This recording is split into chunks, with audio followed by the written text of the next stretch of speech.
Hello అండి, నేను మీ doctor కల్పన గించుపల్లి. Caesarean sections అప్పుడు ఒక్కొక్కసారి ఫైబ్రాయిడ్ కనిపిస్తూ ఉంటుంది. ఇవి తీయచ్చా లేదా అనేది మన ఫర్దర్ క్వశ్చన్. దీనికి సమాధానం ఏంటంటే ప్రెగ్నెన్సీలో ఫైబ్రాయిడ్స్ తీయకపోవడమే మంచిది.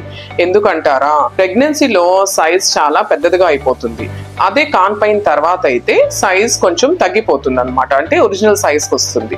రెండో కారణం ఏంటంటే బ్లీడింగ్ కూడా చాలా ఎక్కువ అవుతుంది ప్రెగ్నెన్సీ అప్పుడు తీసినప్పుడు. అది కుట్టడం కూడా చాలా కష్టంగా ఉంటుంది. కాబట్టి డాక్టర్స్ ఎక్కువ శాతము ఫైబ్రాయిడ్స్ ని తీయడం ప్రిఫర్ చేయరు. ఫైబ్రాయిడ్స్ అనేవి తీసిన తర్వాత ఎన్నాటికి మళ్ళీ ప్రెగ్నెంట్ అవ్వచ్చు అనేది చాలా మంది అడిగే ప్రశ్న. మామూలుగా అయితే 6 నెలల నుంచి సంవత్సరం వరకు ప్రెగ్నెన్సీ రాకుండా ఉంటేనే మంచిదండి ఫైబ్రాయిడ్స్ తీసిన తర్వాత.